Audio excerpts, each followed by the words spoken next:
Hello my beautiful people, and welcome to another video.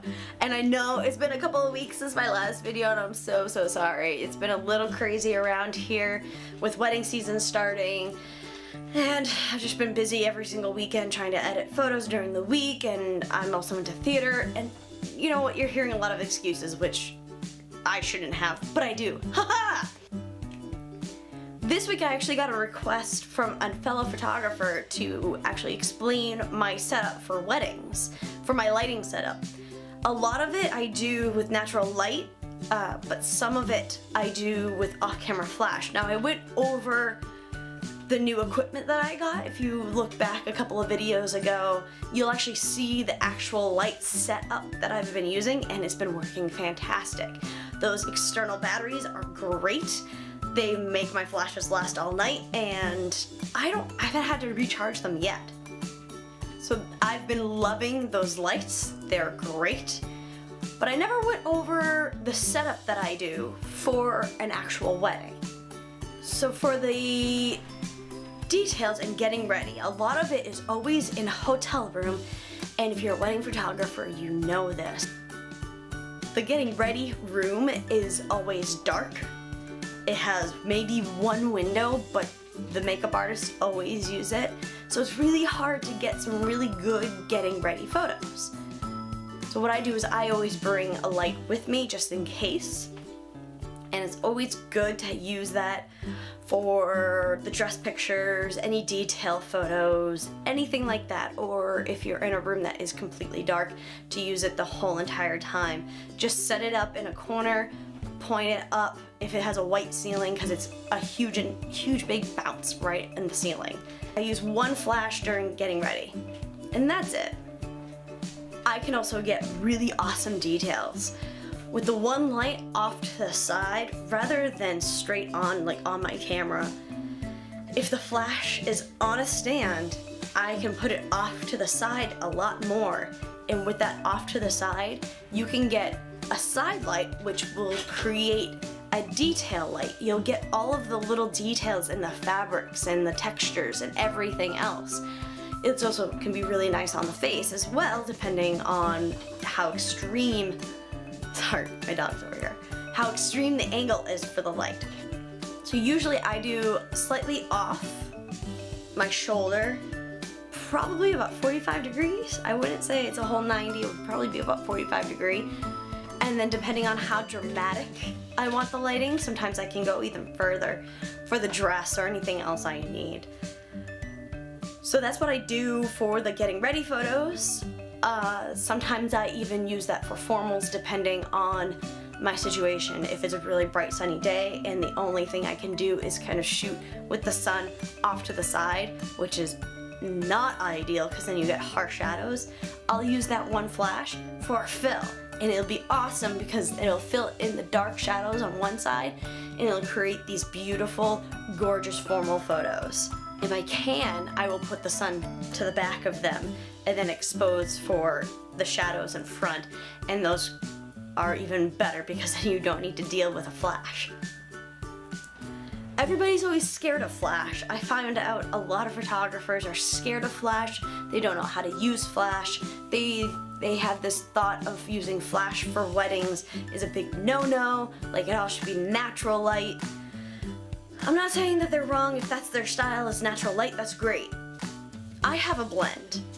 I'm not scared of using flash. I know how to use it, and I'm not afraid to kind of play around with it during the wedding. And usually I can create what I'm looking for really fast. Now, when I take details of the reception hall, I do that same one light flash, slightly off to the side. It creates these dynamic, detailed photos of actual details of cupcakes. You get the nice texture of the frosting on the top of the cupcake or the cake itself. You can get really nice lighting on reception cards. Basically every detail you have. It just creates this almost dramatic lighting, which I'm kind of a fan of. Not everybody is a fan of dramatic lighting. I personally think it's really nice, but also a little dramatic, a little creative, a little artistic, you know, things like that. So during the actual reception, this is when the craziness starts. I have a 3 flash setup. Everybody's like, oh my gosh, 3 flashes, that's crazy. It might seem a little crazy, but it's actually not that bad. It's a quick setup with that new flash setup that I showed you maybe like a month ago. I don't know. Look back in the videos, you'll find it. It's a good setup. It's fast. Hey Leia, I'm trying to do a video. It's a fast setup. It's not that bad. It takes 5-10 minutes to set it up, and that's about as much time as you have between formals and the introductions. So I set up my three stands with my 3 flashes and my 3 external batteries, and I put the MagMods on top. I have MagMod diffusers on top. So I take those 3. I use 1 flash as my main flash, my key light. I use that right near the DJ station, or DJ booth, whatever you want to call it. I've heard it several times. So I place that right at the DJ booth, and that is because a lot of times I don't like to shoot into the DJ booth. I want to shoot out towards tables or the background of the venue or something like that. Much more beautiful, much more intimate than a DJ booth, you know? No offense to DJs, but a lot of times your booth's not that attractive. So I try and shoot away from that. So the main light is right there, and that's gonna be towards my side. And you don't have a risk of somebody knocking it over. The other 2 flashes, what I do is I put them in the far 2 corners of the dance floor. If I can push them all the way back to the wall, I will, because then with that, nobody will trip over them. They're not in the way, they're very hidden. And I usually put them all the way in the corner or even further out of the corners. Depending on your situation, if you have a really crowded dance floor, I try and put them out to the sides as much as possible without being in the way of any chairs for guests or anything like that. If I can just push them off to the side, way, way better. So I have those 3, it's like a triangle. So you want to create much of a triangle as possible. That way, if you're shooting from the DJ booth out, most likely you're gonna shoot towards the sweetheart table, which is gonna be right behind them, or you're gonna shoot towards the bridal table, which is the long table, which is great.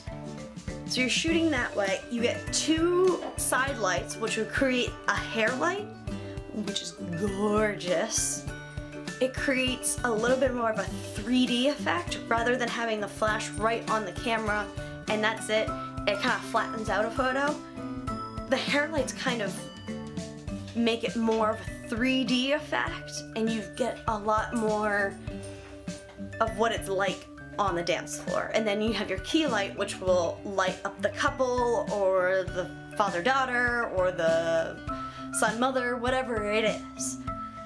It'll light it up. And you're thinking, well, wouldn't I be just stuck in that one spot? No, not at all. You can create different effects by moving around the dance floor. If I move it around, I'll get different lighting.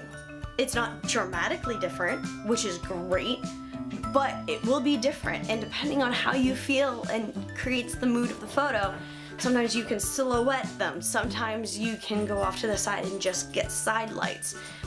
But it's still well exposed, it's still a gorgeous photo, and you can still have dynamics to it. So I feel like even if you have 5 minutes to pull together some lighting, throw 3 lights up really quickly, I mean, you'll create some dynamic photos that these people will love. And they're putting a lot of money into this, even though you think you're not being paid a lot. They're putting money into this, and they have 1 day. You have 1 day to get this. You can't redo it. So why not put 110% effort into every single wedding?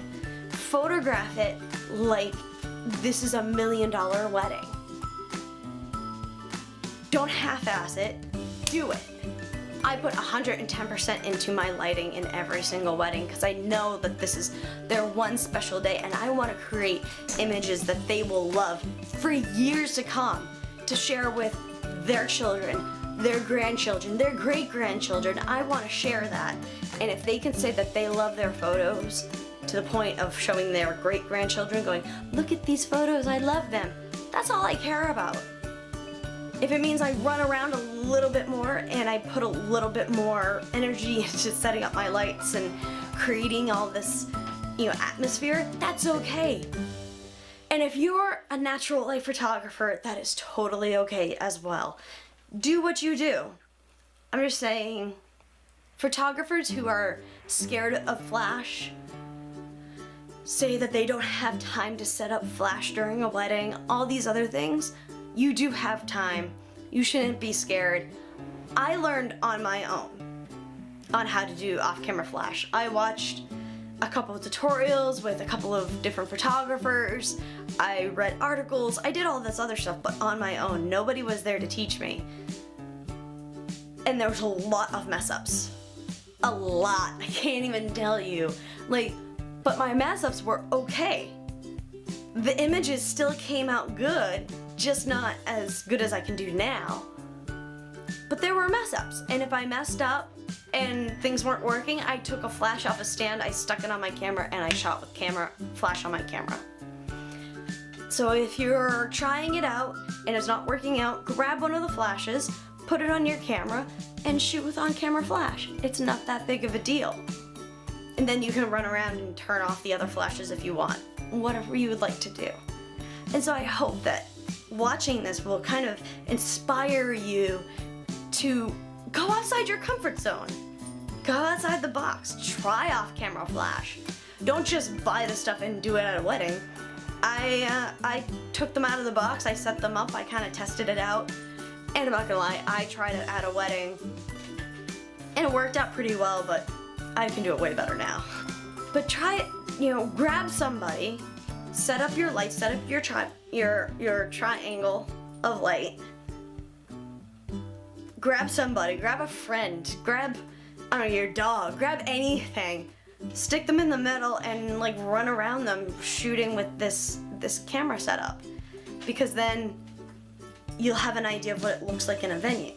I hope you enjoyed this video and I hope it helped you out in some sort of way, even if it just inspired you to try some off-camera flash. That's great. I love that. That's great. But if it also helped you to maybe rethink your lighting setup for photography for weddings, that's even better. If you have any questions, please comment down below. Leave your questions. I'll try and answer them as quick as possible. If you have any comments or any ideas for my next video, please comment down below. And if you like this video, give it a thumbs up and subscribe and hit that little bell icon so you get notifications of the next time I post a video. Because I'm gonna try better. I'm gonna try better, I swear, to post more often. Do you want these every week? Do you want these every other week? I don't want to overload you with too much information. But yeah, comment down below. I want to hear from you guys. Definitely. Anyways, keep snapping and I'll see you in the next video. Bye.